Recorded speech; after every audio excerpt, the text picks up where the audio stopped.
नमस्ते दोस्तों, आपका गोल्ड प्राइस टुडे न्यूज में स्वागत है। और आज हम चर्चा कर रहे हैं 2025 शुरू होने वाला है, तो क्या कुछ हो सकता है सोने और चांदी का भाव 2025 में।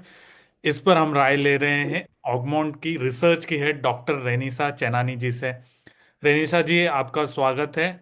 और आपका परिचय वैसे सब लोग जानते हैं कि आपने गोल्ड में पीएचडी किया हुआ है, तो वो परिचय ऑलरेडी लोग हमारे यहाँ पर जानते हैं। इसलिए मैं इस बार ये बात को ज़्यादा हाईलाइट नहीं करूंगा। आगे बढ़ने से पहले जो हमारे साथ नए दर्शक जुड़ रहे हैं उनसे मैं रिक्वेस्ट करूंगा कि आप लोग जो है चैनल को सब्सक्राइब जरूर कर लीजिएगा दोस्तों। सो रेनिशा जी, क्या लग रहा है 2025 में क्या कुछ डिसाइडिंग फैक्टर्स हो सकते हैं? क्योंकि 2024 तो बहुत बढ़िया रहा सोने चांदी के लिए। जी ब्रदर जी, 2024 एक आउटस्टैंडिंग ईयर रहा है। बेस्ट परफॉर्मेंस रहा है गोल्ड का। ऑलमोस्ट 25% जितने हमने देखे हैं कि रिटर्न्स देखे गए हैं। एंड ये एक्सपेक्टेड है कि ये पॉजिटिव मोमेंटम 2025 में भी कंटिन्यू रहेगा।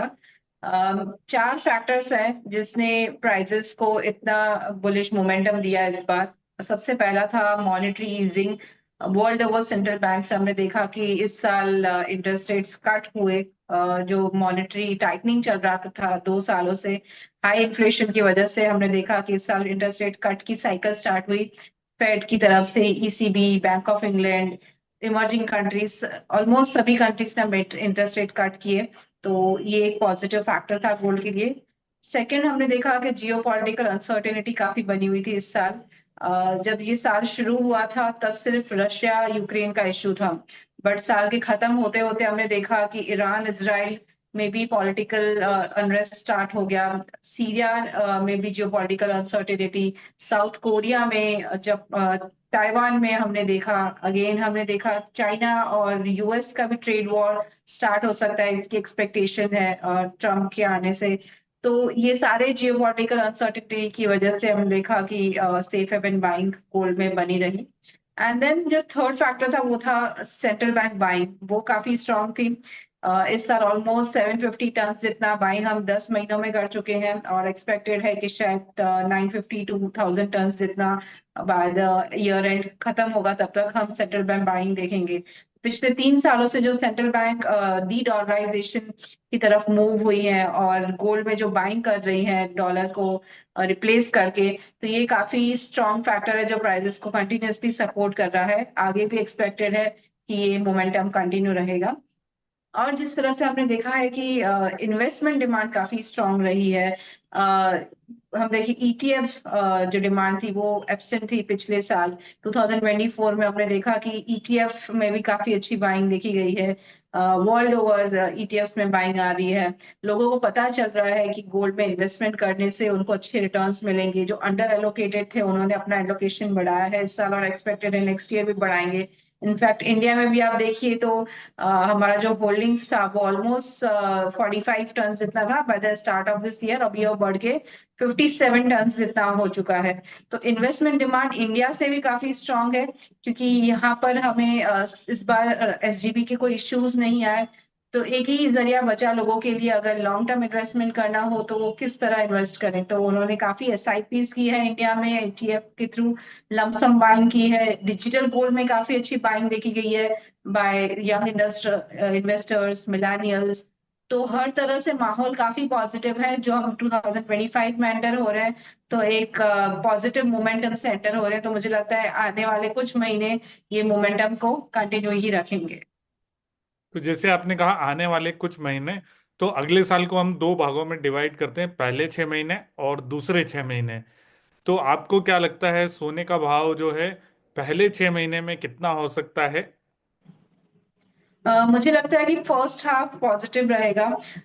जिस तरह से मैंने बताया ये फैक्टर्स, प्राइजेस को, जियोपॉलिटिकल अनसर्टेनिटी है, इन्वेस्टमेंट डिमांड है, सेंट्रल बैंक बाइंग है, ये सारे फैक्टर्स प्राइजेस को मुझे लगता है $3000 के लेवल तक अपसाइड में लेके जा सकते हैं।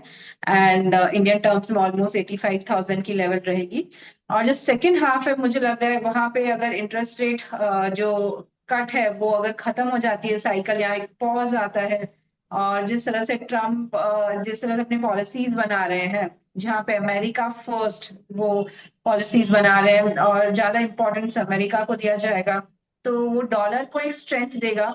एंड इस वजह से मुझे लगता है कि सेकेंड हाफ में डॉलर स्ट्रांग रह सकता है, और गोल्ड को थोड़ा बहुत हम देख सकते हैं कि एक नेगेटिविटी आ सकती है, प्रॉफिट बुकिंग आ सकती है। तो सेकेंड हाफ में मुझे लग रहा है हम थोड़ा प्रॉफिट बुकिंग देखेंगे, बट बहुत ज्यादा लेवल्स मुझे नहीं लगता है टूटेंगे। जो डाउनसाइड सपोर्ट्स है वो मुझे लगता है $2,500 इज अ मैक्सिमम डाउनसाइड, जो 73,000 के आसपास रहेगा एमसीएक्स पर।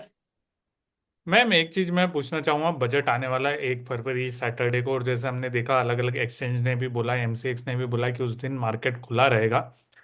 तो आपको क्या लगता है, पिछले साल तो वहां पर बड़ी कटौती हुई थी ड्यूटी में, और इस साल जो है हमने रिकॉर्ड इंपोर्ट किया है, अगर पूरे साल की हम बात करें सोना और चांदी दोनों ही, तो वहां पर कुछ चेंजेस हो सकते हैं ड्यूटी में, आपको क्या लगता है, बढ़ेगी या और घटेगी? मुझे लगता है इस बार ड्यूटीज जो है वो स्टेबल रहेगी, क्योंकि जो इंटरिम बजट आया था जुलाई में उससे और इस नेक्स्ट बजट में ऑलमोस्ट 6 महीने का सिर्फ डिफरेंस रहेगा। अ, हालांकि हमने देखा है कि इंपोर्ट्स बढ़े हैं क्योंकि प्राइसेस रिकॉर्ड लेवल्स पर है और डिमांड भी स्ट्रांग है, बट मुझे लगता है गवर्नमेंट एक बार थोड़ा स्टेबल देखना चाहेगी मार्केट को, किस तरह से इंपोर्ट्स रहते हैं। तो मुझे लगता है नेक्स्ट बजट में तो एक्सपेक्टेशन नहीं है कुछ भी ड्यूटी चेंजेस के।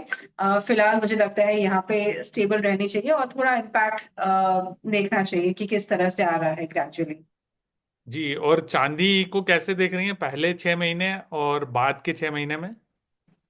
चांदी मुझे लगता है कि इन्वेस्टमेंट डिमांड काफी स्ट्रांग है, डेफिसिट है, इंडस्ट्रियल डिमांड स्ट्रांग है। इनफैक्ट गोल्ड को आउट परफॉर्म कर सकती है चांदी, जिस तरह से मैंने बताया कि $3,000 का टारगेट गोल्ड के लिए है, जो लगभग करंट प्राइसेस से 12-13% है। सिल्वर में मैं यहाँ से डबल रिटर्न्स गोल्ड के मुकाबले देख रही हूँ, ऑलमोस्ट 25% जितने रिटर्न्स देख रही हूँ। जो करंट प्राइसेस है 89 to 90,000 के आसपास, मैं देख रही हूँ कि यहाँ से $38 तक के लेवल्स देखे जा सकते हैं, जो इंडियन टर्म्स में ऑलमोस्ट 1,15,000 के आसपास रहेंगे। तो मुझे लगता है कि फर्स्ट हाफ में ये लेवल्स देखे जा सकते हैं, सेकेंड हाफ मिला जुला रहेगा। और मुझे नहीं लगता है कि ये प्राइसेस जो है 85,000 के नीचे जाएंगी। सो बाय ऑन डिप्स का व्यू रखिए एक बार। आप लॉन्ग टर्म अगर सोचते हैं तो फिर आपको 2-3 साल में काफी अच्छे रिटर्न्स मिल सकते हैं, गोल्ड में भी एंड सिल्वर में भी। तो जैसे आपने नीचे का लेवल बताया चांदी के लिए 85,000, तो इंटरनेशनल मार्केट में नीचे और जो हाईएस्ट रेसिस्टेंस जो आप देख रहे हैं वो कितना देख रहे हैं, सोने और चांदी दोनों में, वो एक बार थोड़ा सा हमको बता दीजिए। गोल्ड में मैं सपोर्ट देख रही हूँ $2,500 का, और अपसाइड रेजिस्टेंस जो साइकोलॉजिकल लेवल है वो $3,000। सिल्वर में मुझे लगता है कि $29 एक ऐसा लेवल है जो नहीं टूटना चाहिए, सपोर्ट बना रहेगा। एंड अपसाइड में $38 मैं देख रही हूँ। जी, और सोने में नीचे कितना बताया आपने ma'am? $2,500। Bharat Bharat. Indian terms में अगर आप देखेंगे तो 73,000 से लेके 85,000 की रेंज रह सकती है अपसाइड में। एंड सिल्वर में मैं कहूंगी कि 85,000 से लेके 1,15,000 तक अपसाइड में देख रही हूँ। सो ऑलमोस्ट 25% जितने रिटर्न्स मैं सिल्वर में देख रही हूँ, और 12 से 15% जितने रिटर्न्स मैं गोल्ड में देख रही हूँ। तो आपकी बातचीत और आपके एनालिसिस से ऐसा लग रहा है कि सिल्वर शायद अगले साल इस साल के बराबर रिटर्न दे दे, पर सोना उतना शायद रिटर्न ना दे पाए।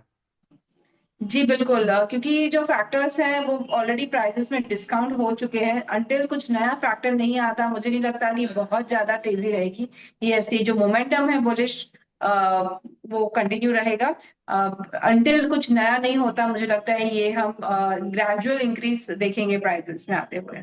जी जी, आप सही कह रहे हैं, सोना हमेशा हर साल का उसका एक कोई मार्क होता है, वो मार्क बना लेता है और फिर उसके ऊपर ही वो जो है चलता रहता है, चलता रहता है, फिर एक मार्क फिर डिसाइड हो जाता है, बेंच मार्क, फिर उसके ऊपर वो चलता ही रहता है, ऐसा होता रहता है। जी रीना बिल्कुल, जी। इस साल आपने जैसे देखा कि 2024 जो साल था जब शुरू हुआ था, तब जो लेवल थी गोल्ड की अराउंड $2,050 के आसपास थी। तो ये 2000 का लेवल हमने फिर से नहीं आते हुए देखा पूरे साल में।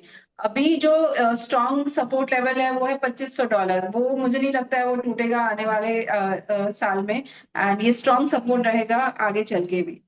जी, रेनिशा जी बहुत बहुत धन्यवाद ये सारी जानकारी देने के लिए। जाते जाते आप कोई डिस्क्लेमर देना चाहेंगे मैम? गोल्ड एंड सिल्वर दोनों के बारे में जो हमने बात की है, मेरी पर्सनल कोई ट्रेडिंग पोजीशंस नहीं है। मैं ईटीएफ्स में डिजिटल गोल्ड, डिजिटल सिल्वर में इन्वेस्ट करती हूँ। ओके। और दोस्तों यहाँ मैं भी अपना डिस्क्लेमर दे दूं कि मैं भी सोने चांदी की कोई खरीद बिक्री नहीं करता हूँ। अगर आप कुछ खरीद बिक्री करते हैं, ट्रेडिंग करते हैं, इन्वेस्टमेंट करते हैं, तो अपने वित्तीय सलाहकार की राय अवश्य लीजिएगा। Thank you so much ma'am. Thank you. Thank you.